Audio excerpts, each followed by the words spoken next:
Good morning. The doctor's in. This is Dr. J.R. Dixon's Sunday morning Bible class by title. Of course, today is Wednesday. I'm sorry, it's Wednesday. I had to think for a minute. And it's around 3 a.m. in the morning. I am a morning person. You should be able to tell that by now.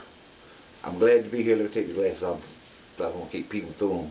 Today what we're going to do, and I have a small memory card, so I have to kind of, expedite my time. What I'm going to do, I'm going to show you today, in line with the previous video about studying the Word and everything, I'm going to show you how I study, how I learned to study this Word, to get this Word right. And if this is what you should do, I'm suggesting to you, this is what you should do. Identical to what I'm going to show you today. And if you do it the way I'm going to show you, you will not be just a hearer of the Word. Because that's most of you, at least you're hearing something that's being said. But you will become a scientist of the Word. A scientist is one that explores and uses to ask the investigative questions of discovery like a detective. The who, the what, the when, the where, and the how. And you will find yourself falling all in love again. How many of y'all been in love before and then got out of love? Well, I'm going to show you how to fall all back in love again with the Word. So we're going to get right on down to it. You can probably see I have an assortment of tools here. Let me just take these off until I get actually reading the reading glasses. Have an assortment of tools. The first I want to start out with is my personal Bible that's been with me since 1976, and it looks good still. I want you all to look at the pages are yellow, but it's a leather bound Bible, and I bought it in 1976, and it's still with me. There are a host of Bibles out there. People ask, what Bible should I buy? Just buy the Bible. Well, depending on what you want to do. If you really want to learn it and study it, you need to get your study Bible. Now, the one that I like the best, I'm kind of biased toward, is the Thompson Chain Reference Bible. And because sometimes I go to the Bible store and I just look at them and just thumb through them. It has assortments of study aids and help aids in the back, archaeological footnotes and pictures and diagram maps and blueprints. The Bible concordance, the topically arranged, alphabetically ordered, and I just love my Thompson Chain Reference study Bible. I do, and I think it's for the student that really want to get down to the basics and learn the Word and know the Word. He needs to get one of those. The next thing I desire to teach all my students of the Word is to get them a Hebrew Key Study Bible. A Hebrew Key Study Bible. It's Hebrew and Greek, matter of fact. You get both of the language. You're going to get the footnotes, the pilot numbers, which is going to give you the accurate definition of those texts that we've been reading, leaving someone else to tell us what it means. And it's good for you to be able to look at it for yourself and know. Because a lot of time it's because of us assuming that they're gonna let us correct. It is not wholly correct. I like to know for myself. The Bible says, "Talk that you know, and testify that you see." If you ain't seen, you trusting me with your soul security. You're trusting me by what I tell you that everything gonna be fine. Well, I don't know, but I don't know if I want to trust a man like that.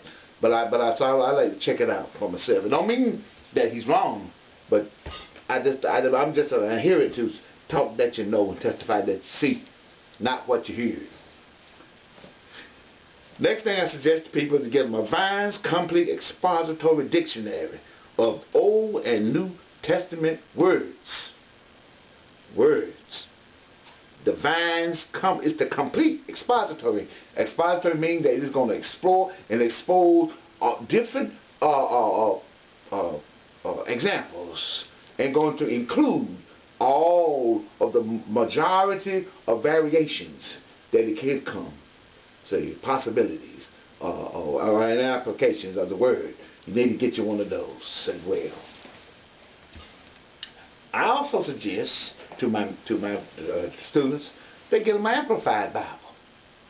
See, I like the Amplified Bible because it speaks the word clearly, and it takes in account the modern trends and terms and things. I like the Amplified Bible. I really like to use that. As well, I suggest to people, because we English speaking people, give them a Webster. Yeah, Webster's for the language sake. Get you a Webster and everything, and it'll help you keep abreast of the word.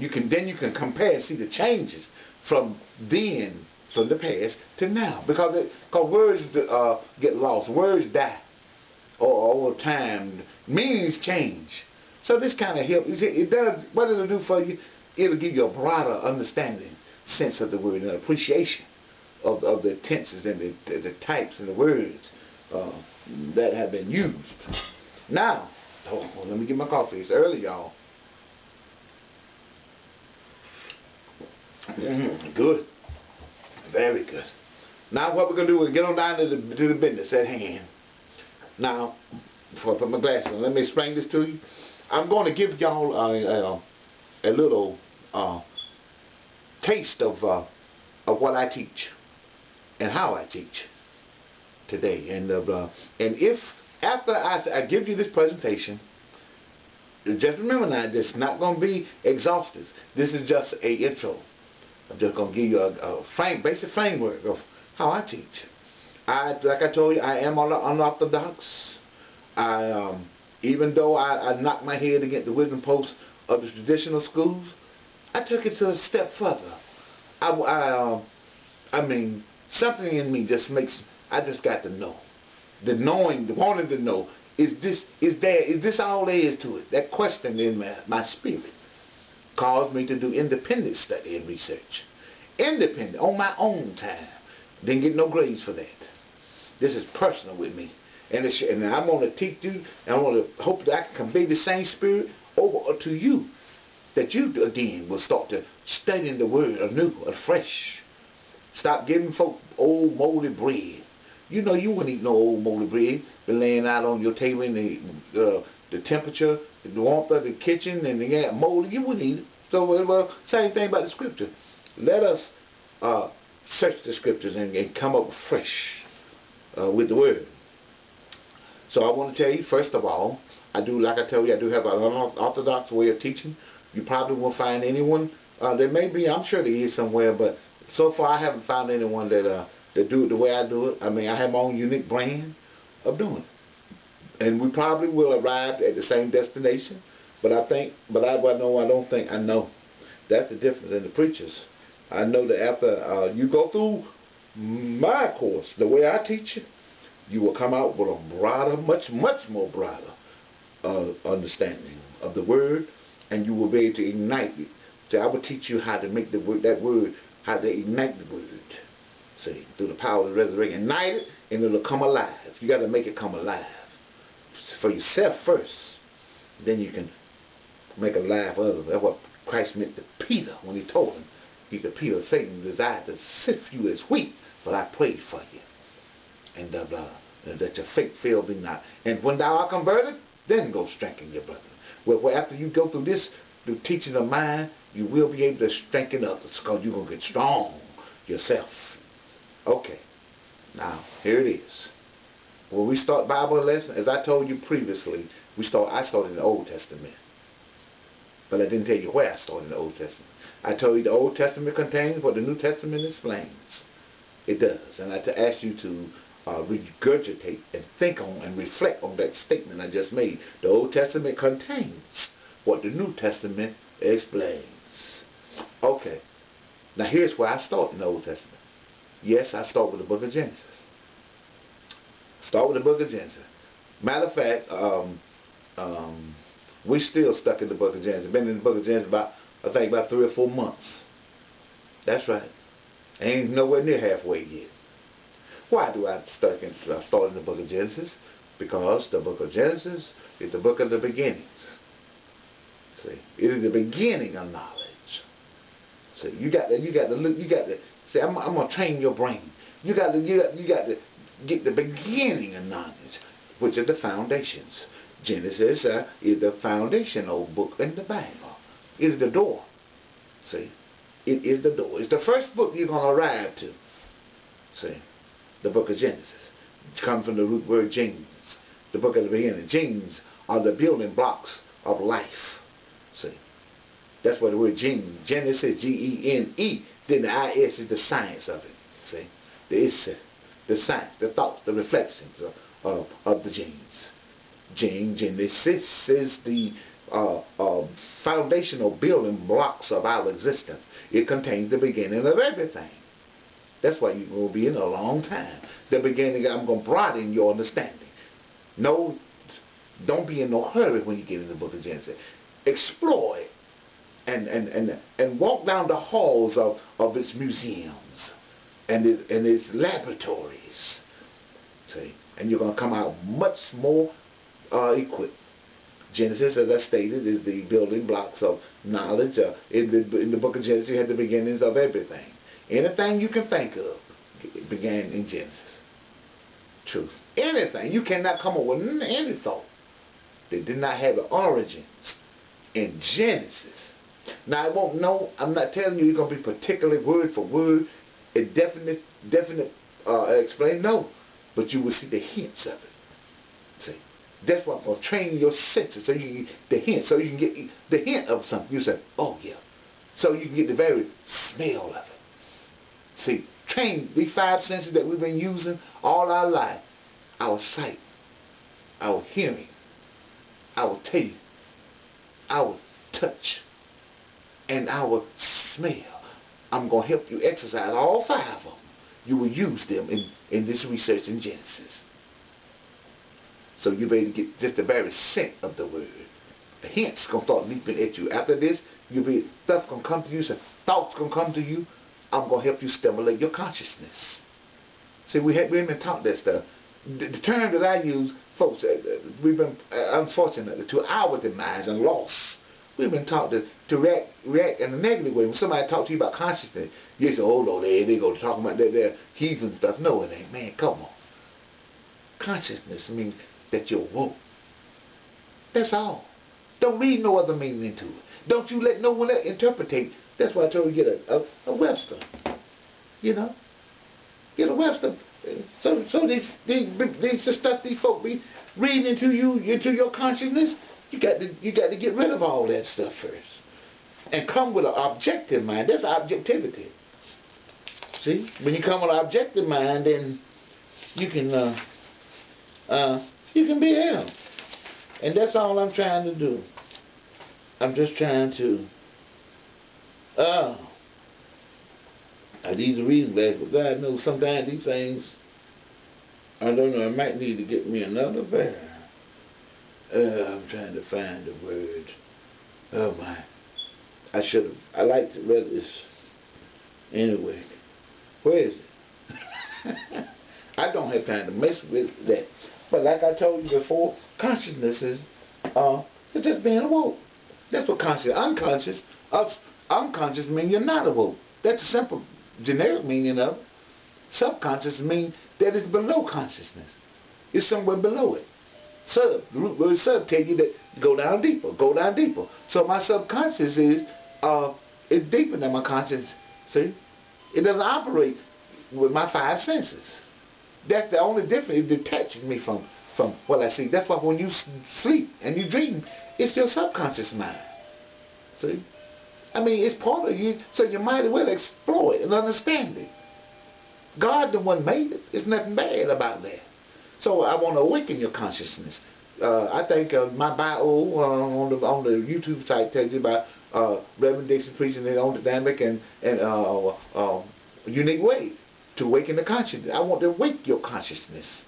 Your consciousness is what's helped you to store your information. If you're not conscious, man, how you going to store any information? Unconscious. Unconscious means not like knocked out is unconscious. When Ali knocked out George Foreman, he was not unconscious. So you got to be conscious to get this stuff. Don't let Shakespeare, don't let Webster, anyone else, their understanding, that, and King James didn't use Shakespeare, by the way, don't let that cross over into your definitive understanding of the word. And tell you that word conscious and give you a negative aspect, because there's nothing negative about that. You're not a heretic. Because you use terms like that. I'm not a heretic because I use terms like that. I'm a doctor of the word, scientist, an explorer. I'm like Amerigo Vespucci. I'm like Marco Polo. I'm like Christopher Columbus. I am an explorer of the word. Yes, I'm on my way looking for a new route to the new world. That's all. Simple as that. And you can do the same thing. But see, the problem is you don't know it. No one told you that. See? They left you to your own machinations of your mind and heart. And that's the problem right there. We got to have someone to show us the way and help us to get to the next level. And that's all I'm trying to do. So I start by people in Genesis, and because it's the book of the beginnings. And we stay in Genesis. And in Genesis you will see, listen, all these problems, now listen again, I told you, not understand, I'm not talking about the broad sense where you can have definitive examples, but the hints of all this stuff that we're seeing today is right there in Genesis. Now, I talked enough and I told you about it, but how can I prove it? Let me prove it to you. Let me prove it to you. Alright, I got my Thompson Chain reference, my Genesis chapter 1. Hold up. Let me see here. Let me get ready. Well, so I think I got that marked. And I'm going to show you why the tools are coming to help with you. It says here in the beginning, chapter 1 of Genesis, it says, in the beginning God created the heaven and the earth. And the earth was without form and void, and darkness was upon the face of the deep.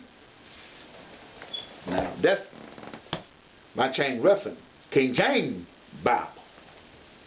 Now let's go to, I think, is this Simpson? I signed him in. Hold on. I got so much going on with it. Dr. Dixon, he said, hold on, this one. Now let's go to, I think I'm correct. Yes. No, anyway. It's all right, my friends. We're going to get there. I may have been right a while ago when I had that. Okay, here it goes. This is, again, let me put a marker here. Well, I'm going to leave it there. This is my Hebrew, Greek, and Key Study Bible, okay? Now, I just read that one. It had 0 pilot numbers on that particular verse. Verse 1 and 2. This one, however, I'm going to read it to you again. In the beginning, it says, God created heaven and earth, and earth was formless and void, and darkness was upon the face of the surface of the deep, it says. And the Spirit of God was moving over the surface of the waters. The difference in this one is it had pilot numbers right from the very beginning. It has a big key, the emblem of a big key. See, in the beginning. Then it says in the beginning, the pilot number for the beginning is 7225. So what I do, I turn to the back of my Bible and find 7225. Let's see. Yeah.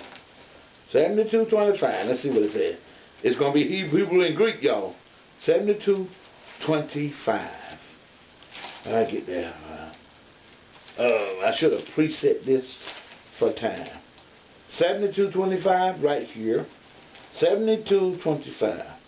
Okay. See, here's what it said. Now remember, let me move this marker and go right back to this. The first and second verse of Genesis. In the beginning it's in the beginning God created heaven and the earth. So the pilot word beginning is 7225. So we flip over here. I'm going to read it to you. Trust me that I'm reading you the truth, because I am. All right. The Hebrew word is a noun, first of all. And it's pronounced this way. Rashiyat. Rashiyat. Alright? It has its sources in, it means in the first place, time, order, or rank. See, the beginning. See? with regard to dignity, Amos 6:1 and 6, the first of its kind. With regard to time, first fruits. That's in Genesis 49:3. The beginning, see? Where Jesus Christ is the source of creation. The beginning of a fixed period of time. The beginning, see? Former state. And it goes on and on and on. Now, just reading this like a lot of y'all do, just reading the regular Bible, you've only got none of that. You have been left void, just like the scripture said in the beginning was the heaven. In the beginning, God created heaven and the earth were void, and darkness filled. See. In the beginning, God created heaven and the earth was without form, with just this here, you will be the same way in your Bible study, with no kind of form, no kind of understanding, no supplements or no direction to help you to learn this stuff. See, so that's why I teach people, get you a good study reference Bible and read it. See, let me get this back because I'm gonna show you. Now I'm telling you these two. I will not go back to this for the next few minutes. I'm going to deal with this because like I tell you, I've been doing this stuff a long time, and you can get to the same spot, place I am too, by just investing some time. Anytime as you see fit, your schedule based on you. See, in the beginning, God created the heaven and the earth was without form and void, and darkness was upon the face of the deep, and the Spirit of God moved upon the face of the waters. Now let's try to in the beginning. In the beginning, when was in the beginning? It was in the beginning before there was anything. That's what in the beginning means. Before there was anything that we know. There were no words, no vocabularies, no cultures. None of that stuff existed. Only God existed. Whatever God was, in the beginning, He was. And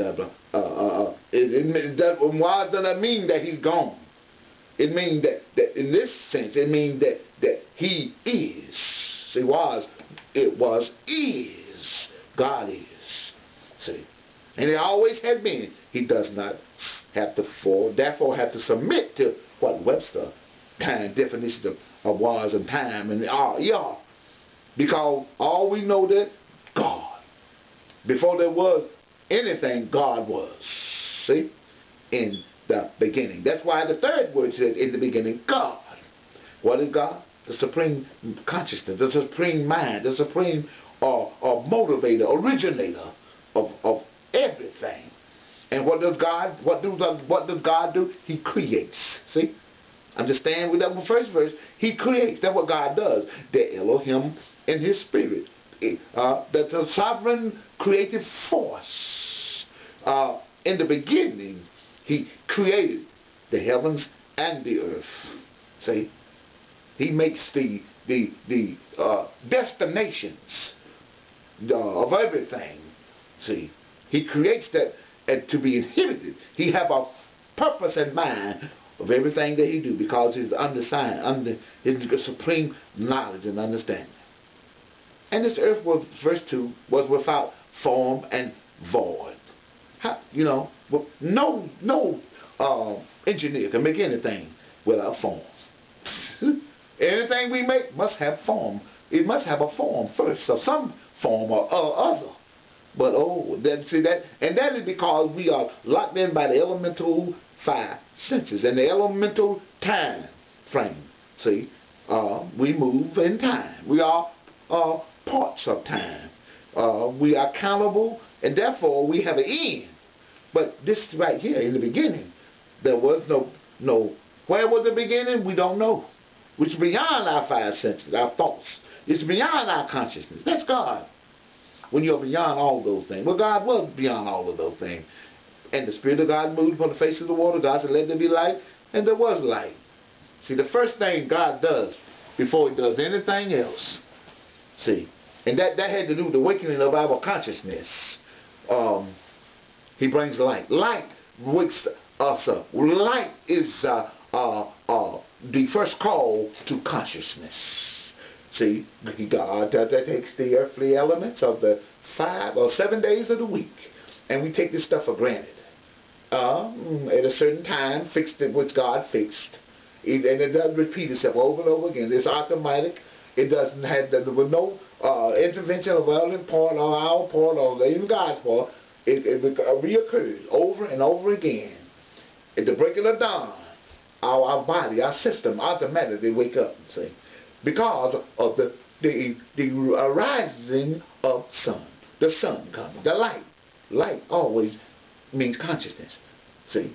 Even Webster, they alluded to the light bulb in our mind coming, an idea, light, understanding. Either Masonics teacher from the east, they go to the east in search of more light. Light means the waking of your consciousness. So that's what Paul happens when he was in darkness, and he was arresting Christians and persecuting the saints of God, and it was only way to Damascus to get him a authority, to get a warrant, a supreme edict that would give him the authority to arrest Christians and apprehend them anywhere. When all of a sudden, a light, the Bible said a light shone from heaven and knocked him off his beast. See? A light.